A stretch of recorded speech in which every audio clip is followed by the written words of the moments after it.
Ya, halo teman-teman semuanya, gimana nih kabarnya? BTW, podcast aku dan teman-temanku sekarang lebih menarik loh. Iya, lebih menarik. Di sini kita akan membahas mengenai laut dan pantai. Kalian semua tahu kan tentang pantai? Udah pasti tahu lah ya pasti. Kita kan anak muda, suka banget main ke pantai sambil lihat sunset. Emang sih, itu seru banget. Lihat sunset sambil minum air kelapa muda. BTW, emang kenapa kita bahas pantai? Kan kita bisa bahas tentang gunung. Bukannya gunung juga ramai sama kalangan anak muda. Yap, emang gunung lagi ramai pengunjung saat ini. Tapi, kalian tahu nggak sih jika pantai memiliki permasalahan lingkungan yang lebih parah dibandingkan dengan di gunung? Nah, sebenarnya permasalahan lingkungannya itu sama penyebabnya, yaitu sampah. Pernah di Gunung Semeru, jumlah sampahnya mencapai 250 kg per hari. Sedangkan di Pantai Kuta Bali, sampahnya pernah mencapai 200 ton per hari. Tapi emang bener loh, yang banyak disorot itu adalah sampah plastik yang ada di daerah pantai.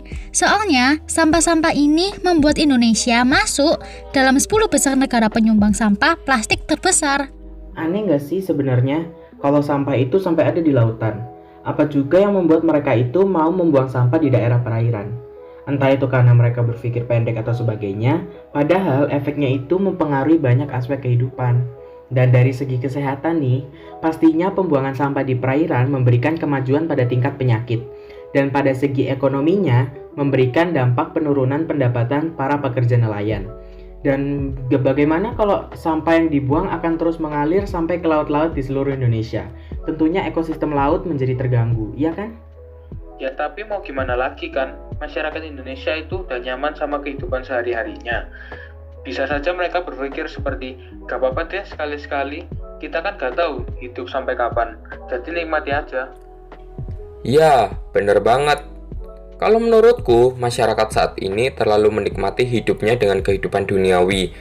Kalau berbicara masalah rohani, tentunya kita ingat sama salah satu ajaran agama Katolik dalam salah satu dokumennya, yaitu dokumen Evangelii Nuntiandi. Dokumen ini memberikan ajaran pada kita untuk keberlangsungan hidup kita di dunia ini, kehidupan dengan sebuah kedamaian di alam yang diciptakannya.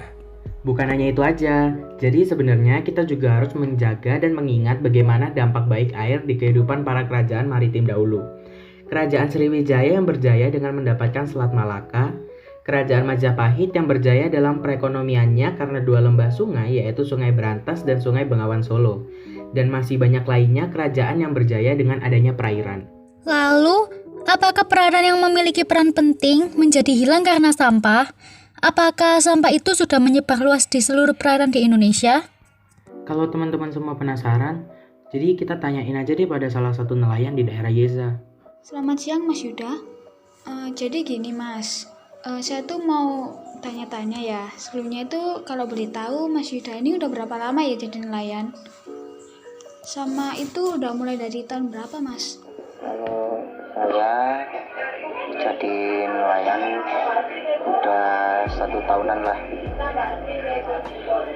Itu mulai tahun 2020. Pertengahan itu udah belajar terjun ke laut. Kalau gitu masih bisa disebut sebagai nelayan baru ya Mas. Biasanya kalau nangkep ikan itu dapat berapa kilo Mas sekali tangkapan? Kalau untuk ikan, jadi kita nggak tentu. Terkadang kita ya nggak dapat sama sekali, terkadang juga ya hasilnya ya lumayan, bisa sampai 2 kintal lebih, bisa sampai 5 kintal ikan. Itu pas keadaan banyak.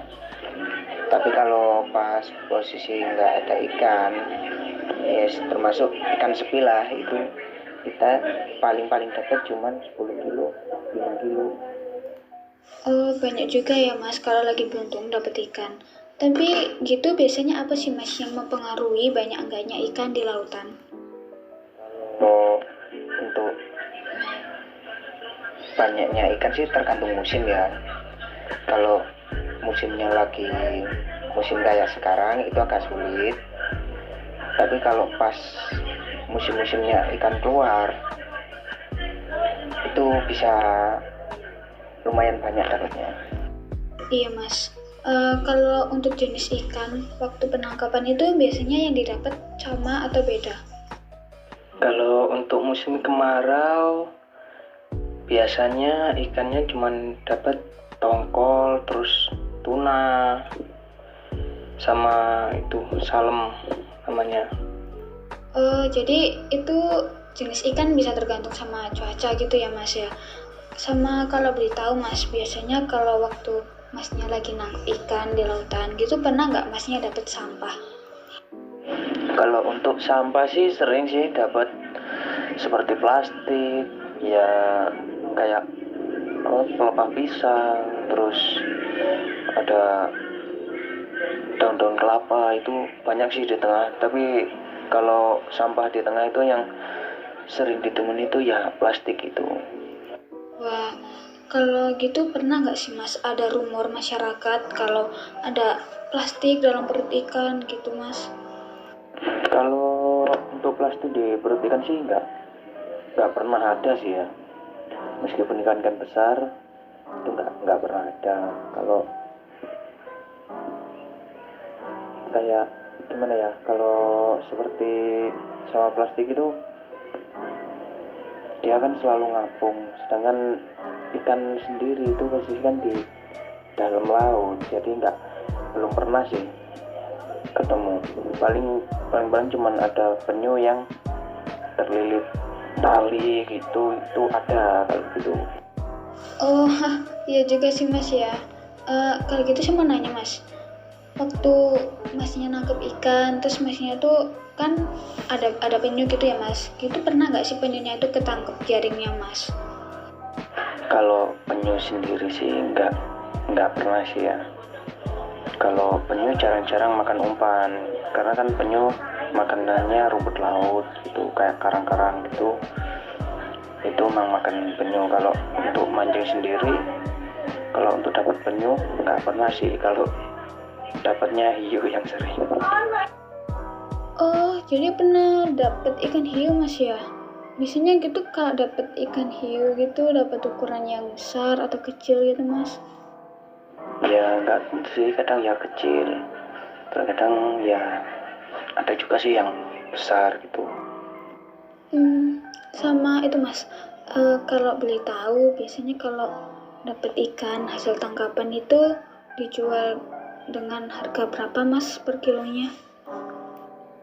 Kalau untuk harga ikan biasanya kita jual ke pengepul itu kisaran harga 15 sampai 18 ribu, itu udah mahal. Kalau pas keadaan ikannya banyak, itu stok banyak, itu harga ikan bisa turun hingga 10.000 sampai ke 12.000. Kalau untuk olahan gitu Mas, biasanya warga-warga sekitar itu sering mengolah ikan itu menjadi makanan seperti apa gitu Mas? Kalau untuk ikan-ikan di sini sih ya cuman dibuat lauk pauk untuk sehari-hari sih. Kalau untuk olahan yang lain-lain itu belum ada gitu kalau di sini. Kalau dibuat lauk makanan gitu ya Mas, biasanya diolah jadi lauk makanan yang gimana Mas? Ya untuk di sini ya itu apa namanya, ya terkadang ada yang dibakar, ada yang digoreng juga, ya semacam itulah. Dari olahan makanan tadi itu Mas, ada nggak sih yang menjadi ciri khasnya makanan itu yang beda dari tempat-tempat lainnya gitu? Kalau untuk ciri khas sih nggak ada sih ya, sama aja sama makanan-makanan yang lain itu. Baik, terima kasih Mas Yuda. Nah, gimana teman-teman? Udah pada tahu kan gimana keadaan salah satu pantai di Indonesia? Ternyata sampah plastik ini sudah banyak mengapung di lautan. Yang salah satunya menyebabkan beberapa hewan laut seperti penyu tadi terjerat oleh sampah plastik di lautan tersebut. Nah, teman semuanya, masih mau membuang sampah plastik sembarangan? membuang di saluran air, atau semakin memperbanyak penggunaan plastik? Sampah-sampah plastik yang teman-teman semua buang sembarangan sangat merugikan perekonomian negara dan kesehatan kita sendiri. Mulailah kita semua menjaga alam kita, khususnya wilayah laut kita dari kerusakan alam dan dari sampah plastik yang mengganggu ekosistem laut.